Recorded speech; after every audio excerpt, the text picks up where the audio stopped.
రెండవ కారణంగా చూస్తాము యోహాను రాసిన మొదటి పత్రిక. చూడండి, యోహాను రాసిన మొదటి పత్రిక 4వ అధ్యాయం 10వ వచనం.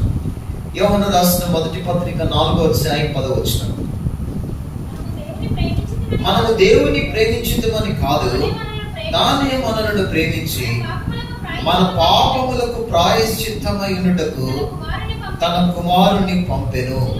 చూడండి, ఇక్కడ యేసుక్రీస్తు ప్రభువారు ఈ లోకములో మానవ అవతారం ఎత్తి ధరించి ఆయన జన్మించడానికి మొదటి కారణము నిజమైనటువంటి దేవుణ్ణి చూపించడానికి వస్తే, రెండవ కారణంగా మనం చూస్తున్నాము కదా, ప్రతి మానవుని యొక్క పాపములకు ప్రాయశ్చిత్తము చేయడానికి వచ్చాడు. ఎందుకంటే మానవులందరూ కూడా వారి వారి పాపములకు ప్రాయశ్చిత్తము చేసుకోవడానికి ఏడాదికి ఒకసారి బలులను అర్పిస్తూ ఉంటారు.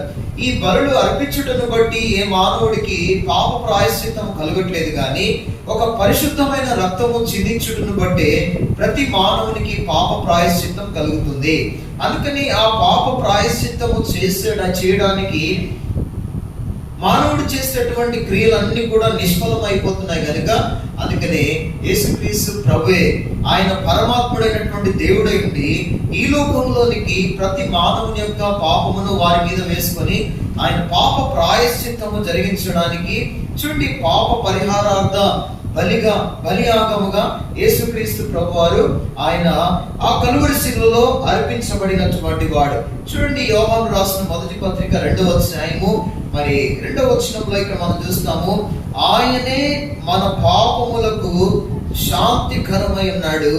మన పాపములకు మాత్రమే కాదు, సర్వలోకములకు శాంతికరమై ఉన్నాడు అంటాడు. చూసారా, ఇక్కడ రెండవదిగా చూస్తే ఆయన ఎందుకు ఈ లోకంలో ప్రవేశించాడు, యేసుక్రీస్తు ప్రభువారు ఎందుకు ఈ లోకంలో మానవ అవతారం ఎత్తి ధరించి ఆయన జన్మించాడు. కారణం ఏంటంటే నిజ దేవుని పరిచయం చేయడానికి మాత్రమే కాదు, కానీ ప్రతి మానవాళి కొరకై ఆయన పాప ప్రాయశ్చిత్తము జరిగించడానికి. అందుకే అక్కడ అంటాడు, మన పాపములకు మాత్రమే కాదంట, ఎవరికంట, సర్వలోకములకు ఆయన శాంతికరమై ఉన్నాడు.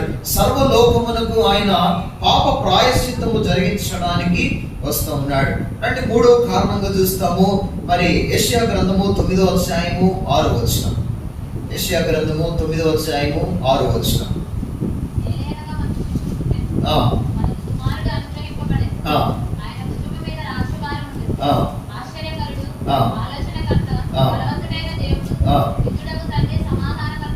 చూడండి, ఆయనకు యేసుక్రీస్తు ప్రభువుకు అనేకమైనటువంటి పేర్లు.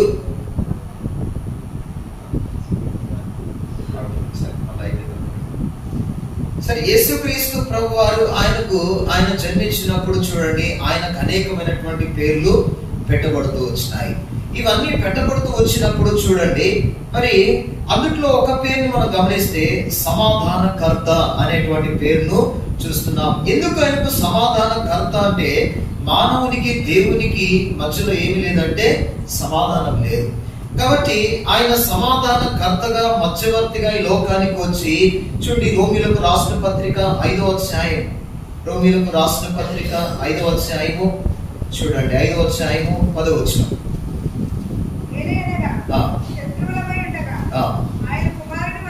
ఏలయనగా శత్రువులమై ఉండగా ఆయన కుమారుని మరణము ద్వారా మనము దేవునితో సమాధాన పరచబడిన ఎడల సమాధాన పరచబడిన వారమై ఆయన జీవించుట చేత మరి నిశ్చయముగా రక్షింపబడదుము. ఇక్కడ ప్రభు ఎందుకు ఈ లోకానికి వచ్చాడు, కారణం ఏంటంటే ఆయన మానవునికి దేవునికి మధ్యలో ఎందుకు సమాధానం లేదు, శత్రుత్వం ఏర్పడింది. యాకోబు రాసిన పత్రిక 4వ అధ్యాయం 4వ వచనంలో, లోకముతో స్నేహం చేసిన దాన్ని బట్టి దేవునికి ఏమైపోయారంటే శత్రువులు అయిపోయారు.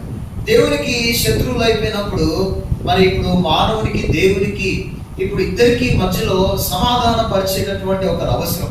ఆ సమాధాన కర్తగా యేసుక్రీస్తు ప్రభువారు లోకంలో జన్మించి ఆయన సమాధాన పరిచినటువంటి వాడు. ఏ విధంగా సమాధాన పరిచినాడనంటే, చూడండి ఒకసారి ఎఫెసీయులకు రాసిన పత్రిక 2వ అధ్యాయము, ఎఫెసీయులకు రాసిన పత్రిక 2వ అధ్యాయం చదవండి. ఎఫెసీయులకు రాసిన పత్రిక 2వ అధ్యాయం 14వ వచనం. ఆయన మన సమాధానమై ఉండి నీకును మాకును ఉండిన ద్వేషమును అనగా విధి రూపకమైన ఆజ్ఞలు గల ధర్మశాస్త్రమును తన శరీరమందు కొట్టివేయుట చేత మధ్య గోడను పడగొట్టి మన ఉభయులను ఏకము చేసెను. కనుక ఈ విధంగా యేసుక్రీస్తు ప్రభువారు సమాధానకర్తగా ఈ లోకములో ఆయన జన్మించి చూడండి, మానవునికి దేవునికి మధ్యలో ఉన్నటువంటి ఆ శత్రుత్వాన్ని తొలగించుటకై, ఎందుకంటే ఆ 11వ వచనంలో రాయబడింది క్రీస్తు రక్తము వలన. కాబట్టి క్రీస్తు రక్తము వలన మనం అందరం కూడా, అంటే యేసుక్రీస్తు ప్రభువారు ఆయన రక్తమును బట్టి ఈ రోజు మనం అందరము కూడా ఆ శత్రుత్వాన్ని ఏం చేశాడు? తీసివేసినాడు. ఆ శత్రుత్వాన్ని తొలగించి సమాధానపరిచి ఈరోజు మనల్ని కూడా ప్రభుతో ఐక్యపరుస్తూ వచ్చినాడు. అంత మాత్రమే కాదు కానీ ఇంకొక విషయాన్ని కూడా మనం చూస్తున్నాము. చూడండి, 4వదిగా మరి యోహాను సువార్త 3వ అధ్యాయము 16వ వచనం. యోహాను సువార్త 3వ అధ్యాయం 16వ వచనం. మొదటిగా మనం చూసినప్పుడు యేసుక్రీస్తు ప్రభువారు ఎందుకు ఈ లోకములో మానవ అవతారం ఎత్తి, ఒక దేవుడై ఉండి ఆయన పరమును విడిచి లోకానికి ఎందుకు వచ్చాడు? మానవ అవతారము ధరించుకొని ఎందుకు మానవ జన్మనెత్తి ఈ లోకంలో ప్రవేశించాడు? కారణం ఏంటంటే, మొదటిగా ఆ నిజమైన దేవుణ్ణి పరిచయం చేయడానికి. రెండవదిగా చూస్తే ఇంకా ఏంటి కారణము అని అంటే, రెండవదిగా మనం చూస్తూ వచ్చినాము మన పాపములకు ప్రాయశ్చిత్తము జరిగించడానికి. మూడవ కారణంగా చూస్తే మానవునికి దేవునికి మధ్యలో ఉన్న ఆ శత్రుత్వాన్ని తొలగించడానికి సమాధానకర్తగా యేసుక్రీస్తు ప్రభువారి లోకములో మానవ అవతారము ధరించుకొని ఆయన జన్మించినటువంటి వాడు. చూడండి, 4వ కారణంగా చూస్తే మరి యోహాను సువార్త 3వ అధ్యాయం 16వ వచనంలో రాయబడింది, దేవుడు లోకమును ఎంతో ప్రేమించెను, అద్వితీయ కుమారునిగా పుట్టిన వాని యందు విశ్వాసముంచు ప్రతివాడు నశింపక నిత్య జీవము పొందినట్లు. చూడండి, ఎందుకు ఈ లోకములో ఆయన మానవ అవతారము ధరించుకొని లోకంలో జన్మించిన కారణం ఏంటంటే నిత్య జీవము ఇవ్వడానికి, అంటే స్వర్గము పరలోకము ఇవ్వడానికి, ఆ నిత్యత్వము దేవుడు అనేటటువంటి ఆ ఉన్నతమైన పరిశుద్ధమైన స్థలములో నీవు నేను కూడా ఉండడానికి, మనందరినీ కూడా ఆయనతో పాటు ఉంచుకోవడానికి.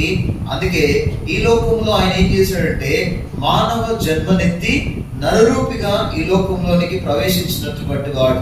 కనుక అంతేవాడు కదా, ఎవరు అక్కడ ఉంటారు అనంటే ఆయన యందు ఎవరైతే విశ్వాసం ఉంచుతారో, ఎవరైతే నమ్ముతారో వారిని మాత్రమే మరి పరలోక రాజ్యంలో, దేవుని యొక్క ఆ రాజ్యంలో వారిని మరి ఆయనతో పాటు ఉంచుకుంటాడు. కనుక ఈ విధంగా ఒక 4 కారణాలు మనం చూస్తున్నాం. యేసుక్రీస్తు ప్రభువారు ఎందుకు ఈ లోకంలో నరరూపం ఎత్తి మానవుని అవతారం ఎత్తి ధరించుకుని లోకానికి వచ్చినాడు? కారణం ఏంటంటే నిజమైన దేవుణ్ణి మర్చిపోయినటువంటి ప్రజలకు నిజ దేవుణ్ణి పరిచయం చేయడానికి. రెండవదిగా మానవులందరూ కూడా వారి వారి పాప ప్రాయశ్చిత్తం కొరకై అనేకమైన బలులు అర్పిస్తూ ఉంటే వాటి వలన మానవులకు ప్రాయశ్చిత్తం కలగట్లేదు కనుక ఆయనే పరిశుద్ధమైన రక్తము చిందించడానికి లోకానికి వచ్చి సర్వ మానవాళి యొక్క పాపము కొరకై పాప పరిహారార్థ బలిగా ఆయన మీద వేసుకుని ఆయనే మరి పాప ప్రాయశ్చిత్తం చేయుటకై నరరూపమెత్తి లోకములో ఆయన జన్మించినటువంటి వాడు. మూడవదిగా చూస్తే మానవునికి దేవునికి మరి ఉన్నటువంటి శత్రుత్వము ఏదైతే ఉందో ఆ శత్రుత్వం తొలగించడానికి ఆయన సమాధానకర్తగా యేసుక్రీస్తు ప్రభు ఈ లోకములో ఆయన జన్మించినటువంటి వాడు. నాలుగవదిగా చూస్తే ఆయన ఎందుకు ఈ లోకంలోకి జన్మించినాడు? కారణం ఏంటంటే నిత్య జీవము ఇవ్వడానికి. కనుక ఆ నిత్యత్వంలో, స్వర్గములో, ఆ మోక్షంలో, పరలోకంలో నీవు నేను కూడా ఉండడానికి, అది మనకు అనుగ్రహించడానికి ఆయన ఈ లోకములో జన్మించినటువంటి వాడు. కనుక ఈ 4 విషయాలు మనం గుర్తుంచుకోవాలి.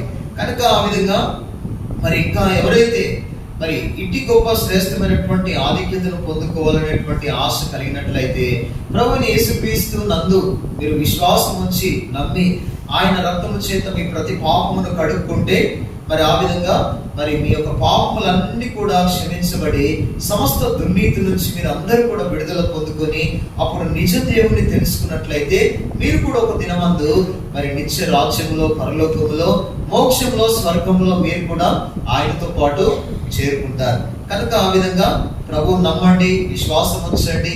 ఆయన యందు మరి నమ్మిక ఉంచితే చాలు.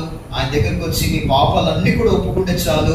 వెంటనే మీ పాపాలు క్షమించడానికి సిద్ధమైనటువంటి మనసు కలిగినటువంటి వాడు. కనుక ఆ విధంగా దేవుడు మిమ్మల్ని, మీ కుటుంబాలను దీవించి ఆశీర్వదించును గాక. మీ కొరకు మేము ప్రార్థన చేస్తాం. చిన్న ప్రార్థన చేసుకొని ఆ విధంగా ముందుకు వెళ్తాం. ప్రేమగల తండ్రి, నమ్మకమైన దేవా, ఈ ఘనమైన పాదాలు పొందినారు. మరి ఇంతవరకు మీరు చేసిన సహాయాన్ని బట్టి స్తోత్రములు. మీ కృపా కనికరాన్ని బట్టి మా పట్ల ఇంతవరకు ప్రభా మరి మీరు ఎంతగానో కృప చూపిస్తూ వచ్చారు. మీ ప్రియకుమారుడైన యేసుక్రీస్తు ప్రభు వారిని ఈ లోకంలోనికి పంపించినటువంటి ఉద్దేశము ప్రభా మరి ఆయన ఎందుకు జన్మించాడు అనేది మరి 4 విషయాలు మా మధ్యలో తీసుకొచ్చినారు. కనుక ఈ సత్యాన్ని ఈ ప్రజలందరూ కూడా గుర్తించి ఇప్పటికైనా నిజ దేవుని వైపు తిరిగి సత్యం వైపు తిరుగునట్లుగా సహాయం చేయండి. వారి యొక్క పాప ప్రాయశ్చిత్తము కొరకై మీరు బలియాగముగా అర్పించబడిన ఆ విధానం అంతటిని కూడా వారు ఒప్పుకొని ఆ విధంగా వారు సరిచేయబడి వారి మీదకు వచ్చినట్లు సహాయం చేయమని ప్రార్థన చేస్తున్నాను. దైవన మా తండ్రి, ఈ విధంగా సమాధాన పరచబడుటకై మీ యొక్క ఉగ్రతకు వారు పాత్రులుగా ఎంచబడకుండా అందరూ కూడా ప్రభా మరి మీతో సమాధాన పరచబడేటటువంటి ఆ యొక్క ఉద్దేశాన్ని కూడా మీరు నెరవేర్చుకుంటూ రండి. నిత్య జీవంలో ప్రవేశించుటకు సహాయం చేయండి. విన్న వారిలో ఈ మాటలన్నీ కూడా నీరు కట్టి ఫలింపు చేసి మీ కార్యం జరిగించవలసిందిగా మీ కృపగల హస్తాలకు అప్పగించుకుంటూ దేవ మరి చిన్న బిడ్డలు మరి వారు ప్రభా మరి సమయంలో వారు చేసే ప్రతిదీ కూడా మీకు మహిమార్థకరంగా జరిగించబడినట్లు బిడ్డలందరి హృదయాలను మీరు సిద్ధపరిచి ముందుకు నడిపించమని యేసుక్రీస్తు నామములో ప్రార్థించి స్తుతించి అడిగి వేడుకొంచున్నాము తండ్రి. ఆమేన్.